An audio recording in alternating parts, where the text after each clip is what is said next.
Salah satu kegagalan petani itu biasanya tidak bisa membedakan antara modal dan penghasilan. Jadi modal sama penghasilan itu dicampur, pokoknya hasil panenku ini segini, ya itu berarti uangku bisa tak habiskan buat beli apa. Itu kesalahan petani. Kesalahan umumnya petani itu di situ. Jadi tidak membedakan antara ekonomi keluarga sama ekonomi pertanian.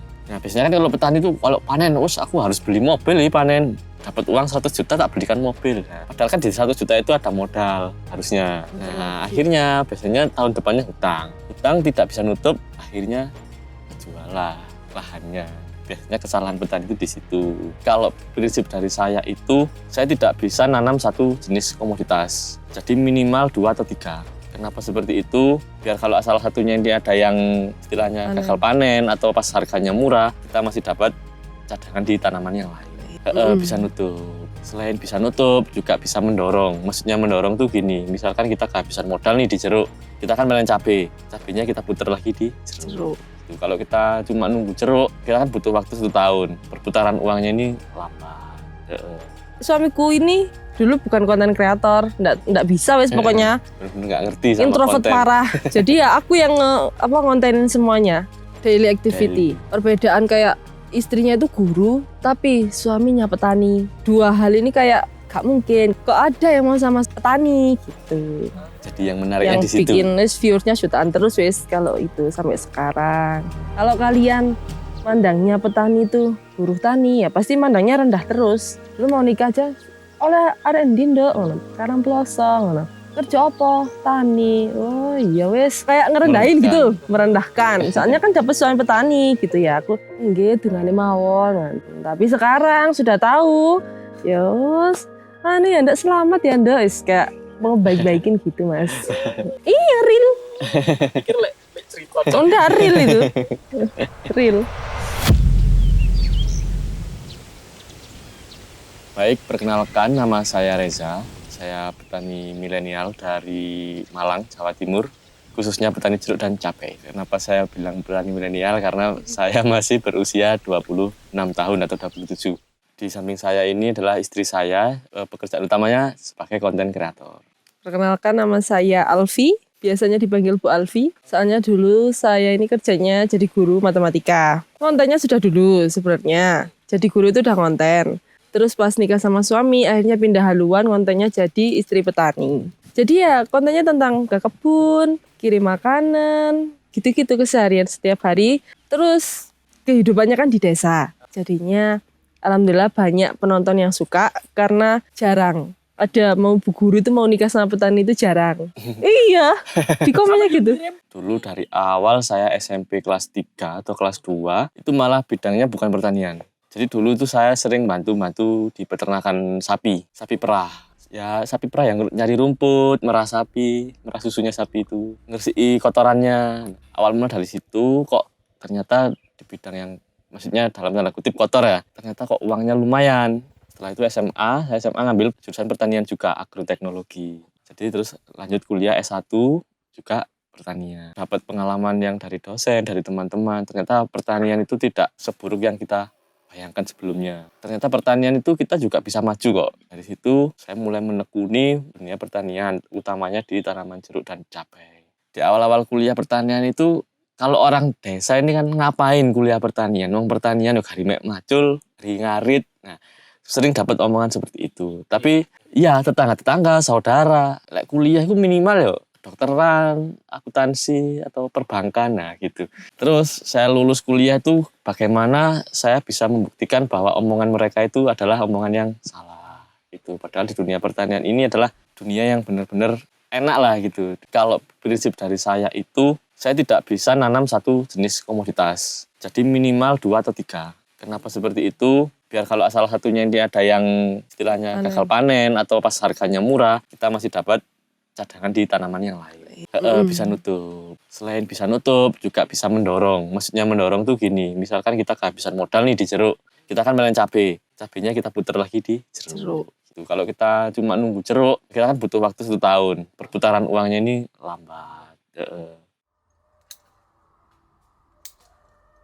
Suamiku ini dulu bukan konten kreator, nggak bisa wes pokoknya. Bener-bener nggak ngerti sama introvert konten. parah. Jadi ya aku yang ngontenin semuanya. Ya awal-awal nggak pede mas. Dulu awal pokoknya kamu video tanaman itu, aku nggak usah ikut. Awal-awal gitu. Kok ternyata ya dari konten-konten kok. Awalnya tuh saya seneng di konten itu kemana-mana selalu ada yang tahu. Gitu. Oh iya wis gak apa-apa wis aku akhirnya di konten gitu. Terus kan tahu penghasilannya juga lumayan. Terus gak apa-apa lah wis gitu.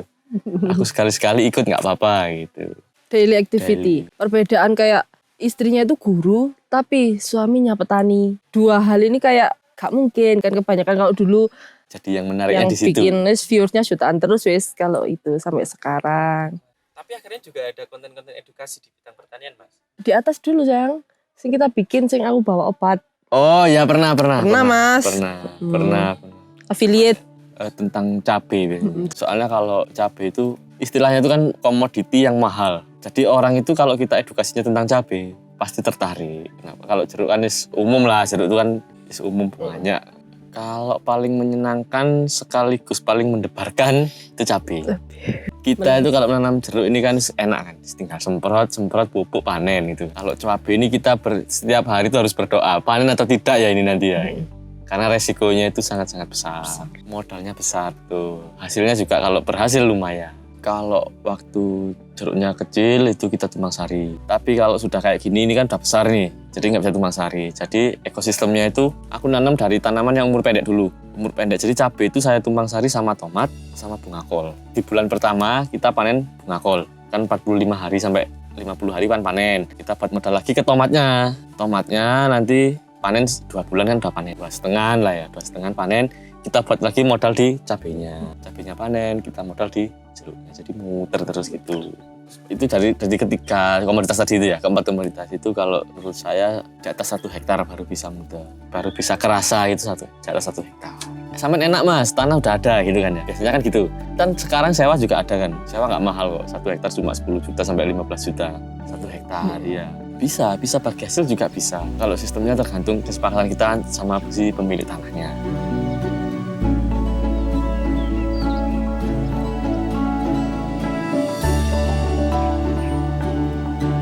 Ya dulu ngajar sama ngelesin privat kayak olimpiade dulu aku ngajar. Terus ngonten ya memang panas-panas ya mas ya. Tapi dulu itu kan kalau konten pertanian itu kalau cewek itu naiknya cepet. Kayak gak mungkin ada yang mau cewek ke kebun itu kayak gak mungkin. Ke sawah itu gak mungkin gitu. Jadi ya tak masukin gitu. Apapun yang bisa di video tak video. Suamiku berangkat kerja aja tak video mulai jam 4 pagi gitu wis. Langsung naik wis insight-nya di Instagram. Mereka ini kayak oh ternyata ada ya cewek yang mau ke kebun gitu.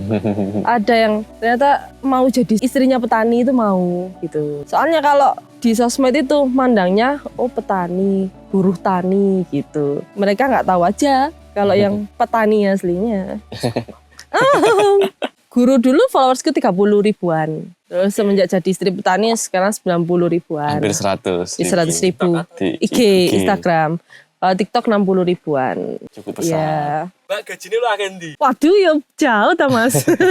Sambil guru di sekolah aja jauh. Kan dulu aku honorer ya mas. Ya 900 sampai 1 jutaan. 1.100.000 lah sebulan.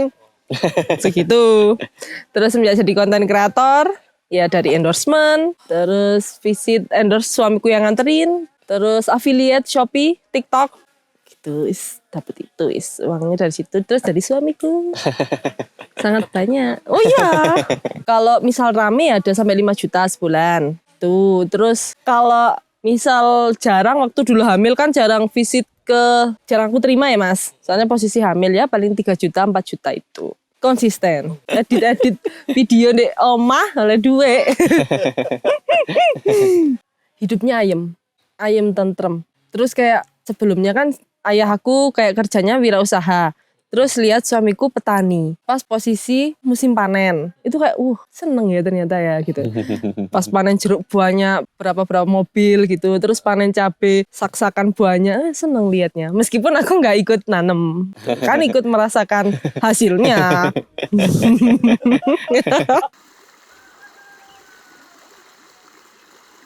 Ya hari-hari ya ngonten, ikut suami, kalau ada endorsan suamiku nganterin, ya udah gitu-gitu aja repeat.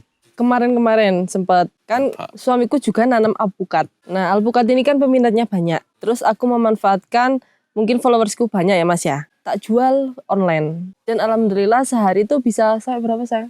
Sampai 4-5-an ya. Heeh, sehari itu sampai 4 juta, 5 juta Mas. Sekali Iya, kirim sekali paket kirim paketnya alpukat itu ke orang-orang yang pesen ke aku. Tapi itu ya nggak lama ya sayangnya, cuma berapa? Iya, bulanan. 1 bulanan. Soalnya kan alpukat cuma sebulan itu Mas. Jadi tak Dan nanamnya manfaatin. cuma sedikit ya lah bukannya. Terus mau nyoba jeruk juga habis ini. Pokoknya yang suamiku yang bisa tak jual, hasilnya ya tak jual gitu.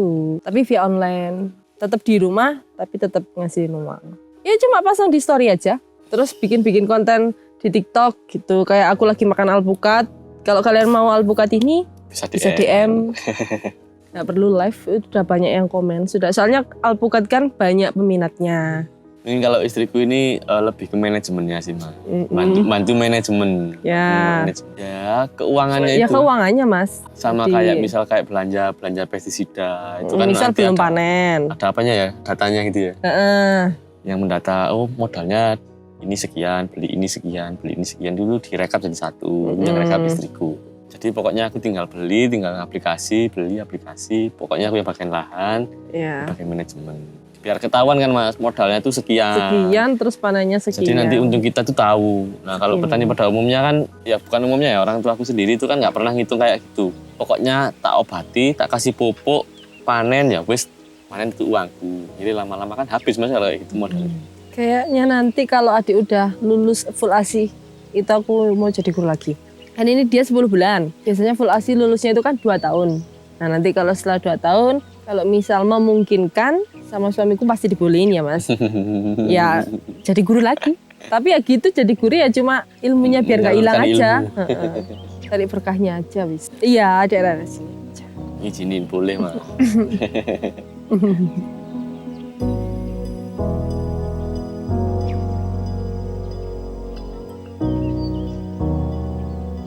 Lahannya sebagian dari orang tua, sebagian juga sewa.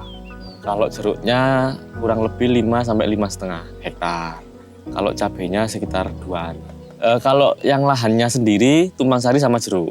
Sambil nunggu jeruknya itu berbuah, kita tumpang sari sama cabai. Kalau lahan sewa, enggak. Kalau lahan sewa kita monokultur. Karena kan sewa jangka waktunya cuma 1-2 tahun. Jadi gini, jadi saya awal masuk kuliah itu, orang tua saya ini bangkrut tahun 2017. Bangkrut itu tanamannya ini semuanya rusak, hampir mati. Karena kendala modal. Nggak ada yang buat beli pestisida, nggak ada buat yang bayar tenaga kerja, beli pupuk itu nggak ada. Jadi perawatannya seadanya. Terus saya berlanjut sambil belajar. Kebetulan waktu itu dibantu beberapa dosen saya untuk mengatasi hal-hal tersebut. Setelah itu saya lulus itu saya buktikan gimana dengan modal minim hasilnya melimpah. Saya belajar sama dosen itu gimana ya caranya buat pestisida sendiri, gimana ya caranya buat pupuk sendiri. Itu saya pelajari semua benar-benar dari bangku kuliah. Dan saya praktekkan itu tahun pertama itu langsung berhasil. Tahun pertama. Banyak Mas, soalnya kan itu akumulasi dari tiap-tiap tahun. Kayaknya ratusan juta. Enggak sampai, paling sekitar 700-800-an juta. Iya. Petani. Jadi gini Mas, harusnya itu kan kita setiap tahun itu panen berapa ratus juta. Itu kan nggak panen. Terus semakin rusak lagi. Jadi kalau diakumulasi itu dari sekian ratus juta tadi itu nggak 1 tahun itu, beberapa tahun kerugian itu. Jadi beberapa ada yang sampai menjual aset. Perbedaannya kuliah dan nggak kuliah gitu. Terutama dari mindset kita berpikirnya. Itu sangat-sangat berbeda. Kemudian dari relasi, itu yang paling penting. Karena saya dapat misalkan pupuk yang murah, pestisida yang murah, itu semuanya kita dari relasi waktu saya kuliah. Kalau dari sisi tanam sangat-sangat berbeda. Efisiensinya itu sangat berbeda. Karena kalau mungkin orang tua saya dulu itu kalau nyampur pestisida itu ya wis campur aja apa banyak.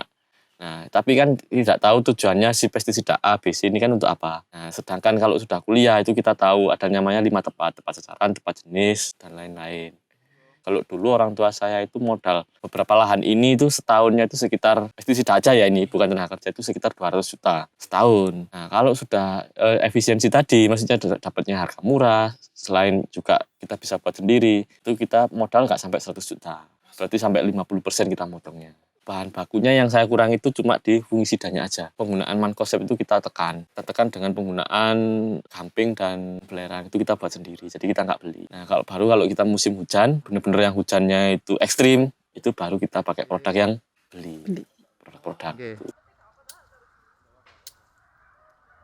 Pinjamannya orang tua aku tuh sampai hampir 400 juta. Pinjaman itu pinjaman ke saudara, ke bank dan lain-lain ya. Totalnya segitu. Nah orang tua aku ini nggak berani mau minjam lagi buat modal. Tapi kan kalau kita nggak berani, ya sampai terus kan nggak punya modal. Nah akhirnya saya memberanikan diri untuk meminjam lagi modal. Gimana caranya biar saya ini bisa bangkit gitu mas. Jadi modalnya itu waktu itu 100 juta mas. Dari pinjaman. Jadi udah ada utang 400, pinjam lagi 100, genep setengah M.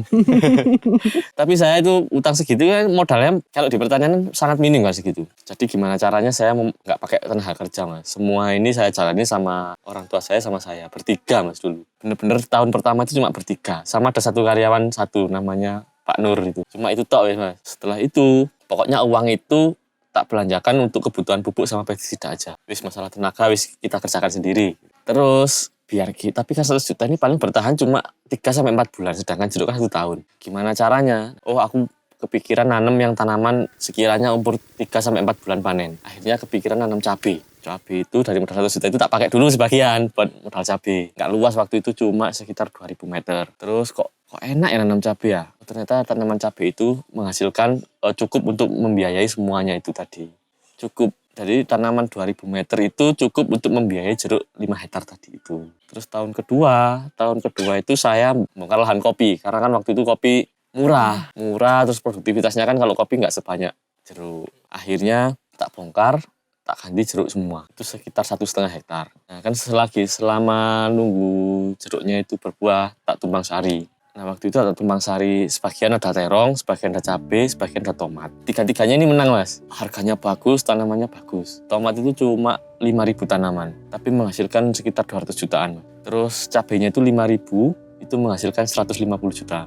Terongnya itu 50 juta, dari cuma 1.000 pohon. Waktu itu tiga-tiganya ini mahal, tahun keduanya mas itu. Menang pokoknya, itu istilahnya menang, bisa langsung utang yang sebagian yang belum terbayar tahun sebelumnya ya, sambil renov-renov rumah, beli-beli kendaraan itu 1 tahun itu mas. Pokoknya tahun kedua itu penghasilan bersihnya itu antara 600 sampai 700 dalam 1 tahun ya, di tahun kedua itu mas. Terus akhirnya kan orang tua aku kan istilahnya udah soro lah ya, terus kalian mau beli apa gitu, beli mobil kita nikmati gitu. Nah, dari situ akhirnya makin semangat mas kerja, semangat nambah lagi sewa sampai nanam cabai 2 hektar. Awalnya 2000 meter jadi 2 hektar. Sekarang tanpa hutang, alhamdulillah. Alhamdulillah sekali tanpa hutang. Jadi muter-muter aja pokoknya. Muter dari cabai, muter ke jeruk, jeruk muter ke cabai, dan seterusnya.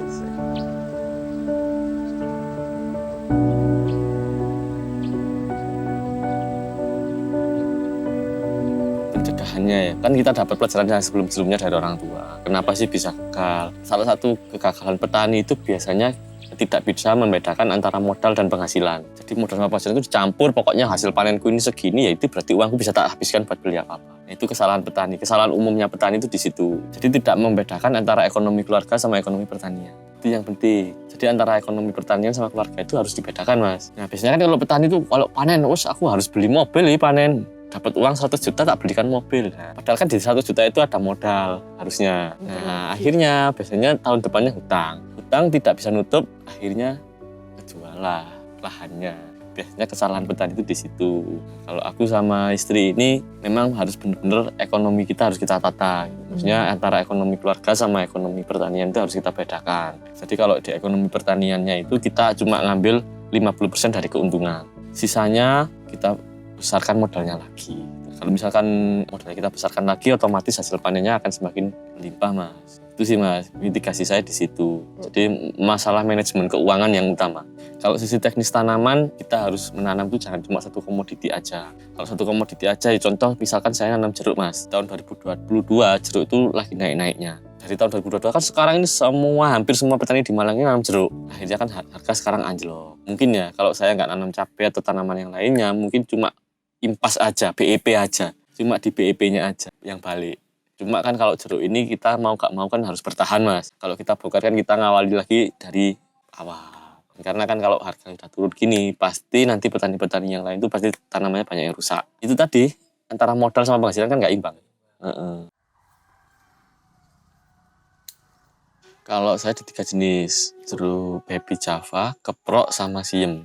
Tapi yang utama kalau saya keprok. Alasannya produktivitasnya keprok itu tinggi. Keprok itu kalah di harga tapi menang di bobot. Satu pohon itu kalau keprok bisa sampai 1 sampai 2 kintal. per pohon. Kalau siem paling mentok 70 kilo, baby paling mentok 100 kilo. Secara perawatan juga keprok ini lebih susah. Harus pestisidanya, harus mintanya yang bagus-bagus, yang mahal-mahal. Tapi baliknya ya itu tadi. Secara harga memang kalah, tapi bobot nah.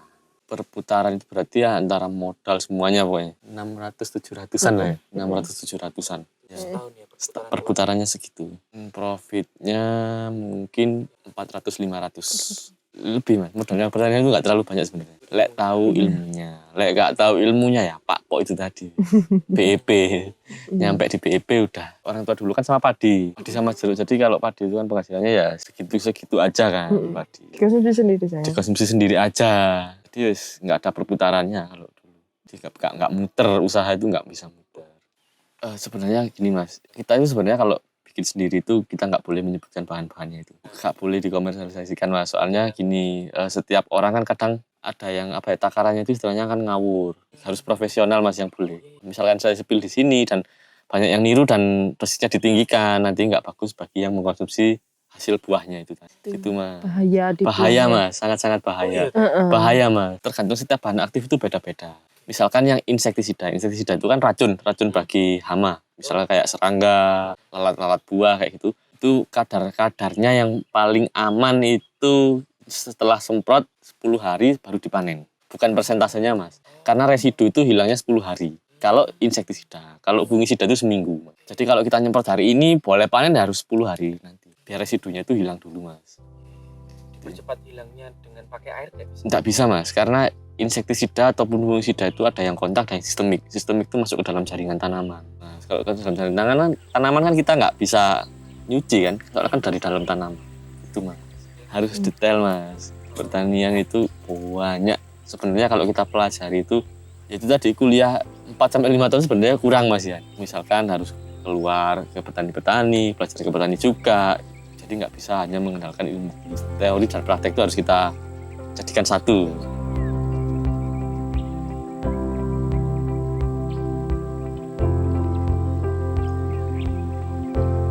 Dulu awal ketemu kita di Instagram ya. Jadi saya adalah salah satu follower dari Bu Alfi yang iseng-iseng DM. Kemudian setelah 1 atau 2 tahun baru dibales, langsung ketemuan. Langsung tunangan, langsung nikah. 3 kali pertemuan paling tunangan, terus berapa bulan lagi nikah. Dulu ya mas ya, ini tuh salah satu yang tak terima DMI. Tapi itu banyak, ada beberapa kandidat. Ternyata yang cocok sama ini. Kenapa bisa klop? Ya gak tahu, tiba-tiba aja jalan aja. Suamiku ini introvert parah mas, malah yang ngajakin ngobrol ini aku. Yang cari-cari topik itu ya aku dulu. Kenapa saya DM itu ya? Wah, saya lihat ini kan dia pengikutnya kok banyak. Konten kreator ini pasti. Guru. Wah, ini kalau jadi istri, kalau guru bisa mendidik anak-anak ini nanti gitu. Itu yang pertama. Terus yang kedua ya, enggak munafik memang. Dulu wah, kok cantik banget ya ini. Seleb TikTok gitu.